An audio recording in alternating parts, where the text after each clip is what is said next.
There was a joke in Punch some time ago, many years ago, I remember, of an army doctor interviewing a private. And the private says, "Every time I shake my leg like this, it hurts." He said, "God damn it, don't shake it." But you know, when one has something that hurts, there's a subtle temptation to keep worrying it. Like if you have a filling out of a tooth, your tongue plays with the empty hole. And children will experiment with pain in this way. It's like a dare.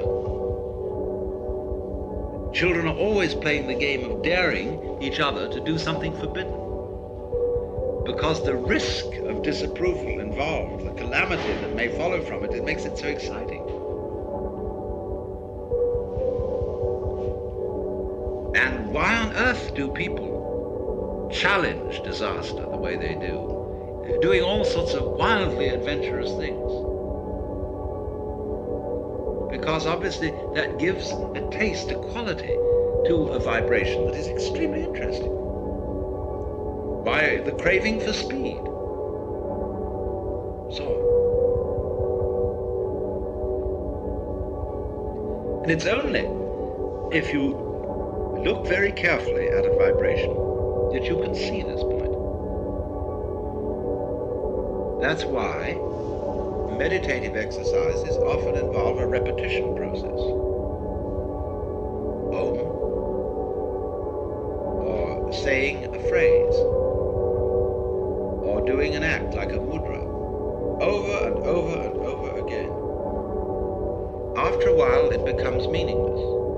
You can say your own name like the Sufis do, and go on and on and on and on and on, and finally, it doesn't mean anything at all. It's just a noise. But it isn't just a noise, you see.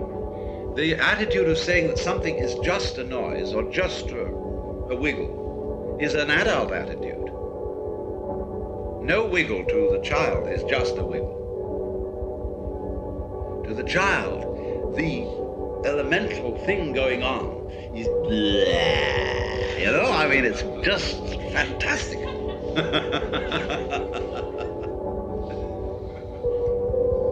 Now, do you see why this is what mystics call ineffable? That is to say, you can't really talk about it.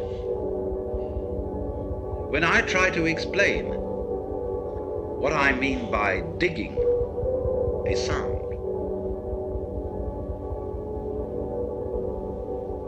I suddenly realize that I'm not really saying anything. And yet there are states of consciousness in which you can listen to sound and realize that that is the whole point of being alive. Just to go with this particular energy manifestation that is happening right at this moment. To be it. The whole world is the energy playing and doing all this, you see, like a kaleidoscope, jazzing.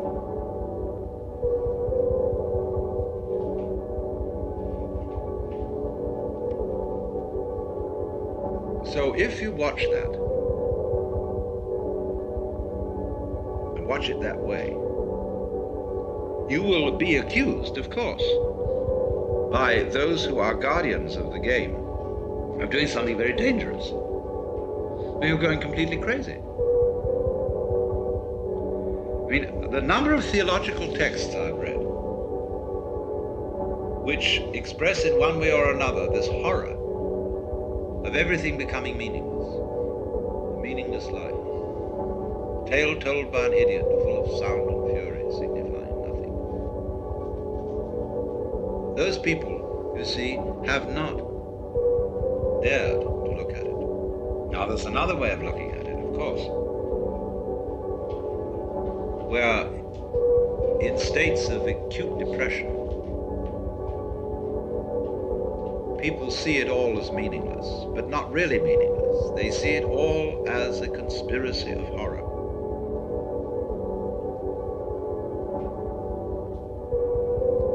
let's imagine that everything is mechanical. There are no living beings at all. There are a lot of beings that are such good computers that you can't tell the difference between them and what you thought were people. But everything going on is simply clockwork. And there's nobody home, although it puts on a convincing show that there is. So you get the feeling that the entire world is enameled tin, or patent leather, or plastic, and tasteless, hollow, vulgar, like a Wurlitzer jukebox.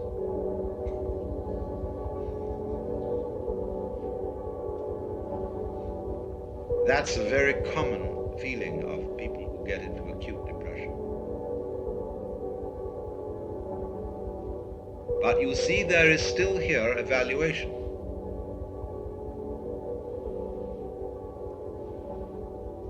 You are associating the world with